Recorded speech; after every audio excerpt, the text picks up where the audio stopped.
And we are back on the Zero Hour. Joining us now is Eileen Appelbaum. She is a senior economist at the Center for Economic and Policy Research, where this program has many friends. She is also visiting professor in the Department of Management at the University of Leicester in the UK. And she has been writing, she's an expert in the field of workforce economic issues, among other things. And she has been writing about a subject close to our heart we want to ask her about now. Eileen, thank you so much for joining us. Oh, thank you so much for having me. Now, listen, you wrote a piece in The Hill, thehill.com, this week on paid sick leave legislation. And if you could, this is you're referring to the Healthy Families Act introduced in Congress by Representative Rosa DeLauro and Senator Patty Murray. What is this and why is it a good idea? So the Healthy Families Act would be another minimum employment standard similar to the minimum wage. The idea is that there should be a certain dignity attached to work. It should be possible if you are sick yourself or you have a child who is sick with the flu, that you be able to stay home for a day or two to recover or to take care of your child and then return to work, have a job to return to, and not have to sacrifice pay in order to do that. And what we know is that as you move up the income distribution, most employees do have paid sick days. I mean, we know that in the top 10% of the wage distribution, nearly everybody has a paid sick day, whereas if you look at the bottom 10% of the wage distribution, 80% of really low-wage workers don't have even one paid sick day. If you look at it by industry, you find that in finance and insurance, 90% of people who work in finance and insurance, they already have paid sick days. But if you look at workers in hotels and restaurants, only a quarter of them have any paid sick days. 3/4 of those workers do not have even one paid sick day. And so, that's one of the things I wanted to talk to you about. We're talking with Eileen Appelbaum, senior economist.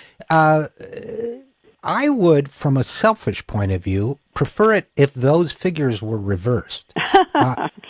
Well, we certainly want those food service workers to have paid sick days. We don't want them sneezing in our food, that's for sure. I'm just getting over 3 weeks of illness. And I think, in fact, you noted that nearly 2/3 of restaurant workers surveyed report having cooked or served food while sick. Now, of course, I'm joking. I want everybody to have paid sick leave. Where do we stand in comparison with other countries on this issue? Well, we are the only industrialized country that does not have generous paid sick days, and we should be clear. What the Healthy Families Act would do is it would allow workers to earn 1 hour of paid sick leave for every 30 hours that they work. And so over the course of a year, they would be able to earn, well, it cuts off at 7. Once you've got 7 paid sick days, it cuts off. That's the minimum standard. Of course, employers can provide more if they want. Cities and states can decide they want more. Unions can bargain for more. But we would have a minimum standard of 7 paid sick days a year. Now, one of the concerns that people have expressed, employers but others, is that this would be abused, that people would use them for, mental health days, as they're called, or just party. But we have some data on that, don't we? We sure do. Let me address that. I myself, along with Ruth Milkman, who's a professor at City University in New York, so Connecticut is the first state to have passed a paid sick days law for the entire state, and we surveyed the employers there to find out what their experiences were. And this is what the employers told us. First of all, they told us that about 1/3 of the workers who were eligible for a paid sick day took no paid sick days in the previous year. So the idea that every worker is going to use every day they have doesn't make any sense. The second thing that we found when we asked them about it is that among the workers who took a paid sick day, half took 3 days or less. So even though they had 5, you have a group that took none, you have another group that took 3 days or less, and on average, workers were using 4 paid sick days a year. And in Connecticut, on average, the law provided for 5 days, but many employers had more generous benefits than that already. And so in general, workers had 7 paid sick days available, 7.7 actually, almost 8, and they used 4. Among unionized workers, Unionized workers had over 12 paid sick days available, and they used 4.4. So it's not that as the number of paid sick days goes up, workers suddenly take all the days that they can. Workers understand this is a form of insurance. You want those paid sick days there when you need them, and you hope that you never have to use them. It's like having insurance on your home. You don't burn the house down to collect the insurance. You hope you never have a fire, but you're glad to know that the insurance is there in case you have a situation where you need it. We're talking with economist Eileen Appelbaum about sick leave.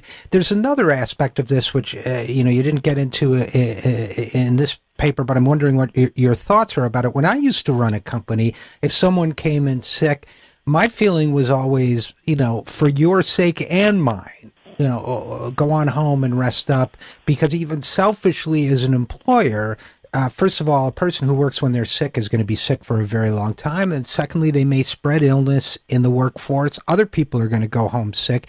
It seems to me that it's not only miserly of an employee not to want someone to go home, but it may in fact hurt productivity. I'm wondering if in some way sick leave, if it doesn't completely pay for itself, at least offsets its costs somewhat with improved productivity.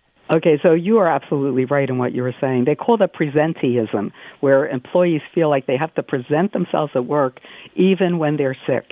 And we have a lot of information from the last big flu epidemic of what happened. And what happened is that employees who did not have paid sick days, who came to work sick, this was one of the main ways that flu spread. It spread to other employees. So instead of having one person take 2 or 3 days off to recover, employers ended up with many people needing time off to recover.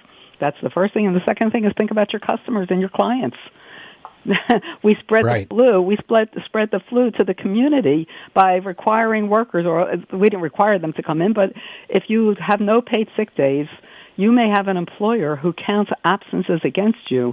I mean, this was another shocking thing we found when we surveyed the employers in Connecticut. We found that before the law, many employers did provide paid sick days, but you got a black mark against your name if you actually used them, and you could be disciplined for using three of your paid sick days that you have, and you can even be dismissed. So the other thing that the paid sick days law in Connecticut did is it ruled out that kind of retaliation. If people have 5 paid sick days to use during the year, they should be able to use them without fear that the employer is going to retaliate. So in the last flu epidemic, people came to work sick and spread the illness. The Centers for Disease Control estimated that it cost employers more than $10 billion based on them coming to work. The other thing that we learned in Connecticut is that the increase in cost, it's a one-time increase in cost if you were not offering paid sick days before, and that the increase is quite modest. Payroll for most employers is half or less of their expenses. Even in a hospital where you have so many nurses and nurses' assistants and so on, when you think about what the medicines cost, what the equipment costs, what the maintaining the facility costs, what modernizing technology costs, it turns out that labor costs, even in a hospital, don't rise above that 50% threshold. So if you had no paid sick days before, you offered paid sick days, and every worker took every single one of the paid sick days, your cost might go up by 2% of payroll, which would be 1% of total cost, a one-time increase. This cannot be a reason for not offering it. And as you say, other costs rise when you don't have paid sick days. Right. And I do think that's so important. And the cost increase has to be fractional if you're talking about essentially, less than a week and a half out of 50%, out of 50 weeks a year, average, or 51. So there's a cost, but it's fractional. There are offsetting costs to it. Right. And you mentioned, it's very interesting to me when you mentioned the retaliation aspect. It makes me wonder to what extent, there are, as you well know, you were talking with Eileen Appelbaum, who's an economist and expert in workforce issues. as you know, there are other battles going on having to do with basic dignity and basic rights and economic viability in the workforce. There's the fight for 15 among food workers, $15 an hour. There are other rights. There's trying to crack down on wage theft, all sorts of a sort of nexus of issues that have to do with, I guess, fair treatment of working people. Yeah, absolutely. And I guess, how do you see the sick leave issue fitting in that larger? I think it's a critical piece, and I'm always impressed that Australia was the other country that had better benefits than we have here, but that was really behind the curve compared to most industrialized countries. And they put together an agenda, a total agenda for improving the lot of workers. And they passed it as a totality so that you couldn't say, well, we gave you an increase in minimum wage, so therefore we shouldn't have to give you paid sick days. No, there are certain basic things that should be available in the workplace. They're already available to your managers, your professionals, your technical employees. All of your employees are important. All of them contribute to the success of your operation. These same kinds of fair treatment have to be available up and down the income distribution, and that's how they did it in Australia. We saw that in Massachusetts. You may realize Massachusetts is now a state that has, it's another one of the states that now has paid sick days following Connecticut, and they paired that with the increase in the minimum wage. It was a fight for both. These are both minimum standards of employment that every worker, this is the minimum that a worker should have. And they paired it, and it won. It's overwhelmingly supported in this country, the idea that people should be able to stay home when they're sick or to take care of a sick child.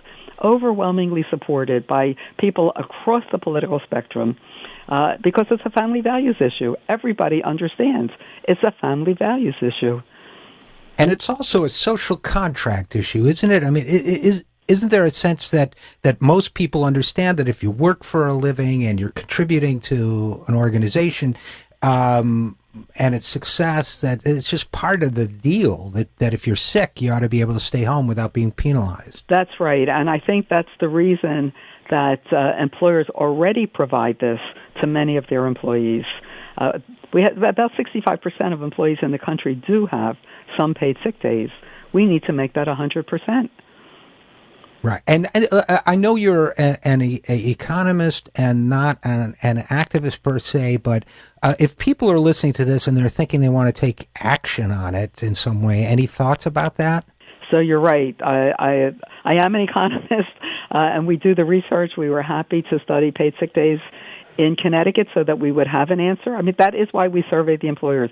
We asked them what has happened, what's happened to your costs, what's happened to the number of days that people take, has there been abuse? And we also asked them, we were in the field 18 months after it passed, and you might know that in Connecticut there was a huge outcry from employers that this was going to be terrible. And when we surveyed them 18 months after it was in effect, 3/4 of them said, I support it, or I support it very strongly, either support or very strong support for the law now that they've had experience with it. So I think that the fact that we do this research and allows us to say, here's what employers told us, is very important. But as to where to go to do something, I think they have to talk to the National Partnership or Family Values at Work. Those, I think, are the two organizations that are most involved in moving these kinds of programs forward. That makes sense to me. And I have to say, by the way, Eileen Appelbaum, just as a closing thought, it's ironic to me that some of the politicians who got so hysterical over Ebola and wanted to suspend our civil rights and keep people at home don't want to keep people at home with a paycheck when they've got the flu, which is all around us. That is correct. And trust me, many more people in the U.S. have died from complications of the flu than have died from Ebola. So that's for sure. And listen, thank you so much for joining us to talk about this issue. We've been talking with Eileen Appelbaum, senior economist at the Center for Economic and Policy Research. Thank you again. Yeah, thank you very much. Bye-bye. Bye-bye. I'm Richard RJ Eskow, and we will be back. This is The Zero Hour.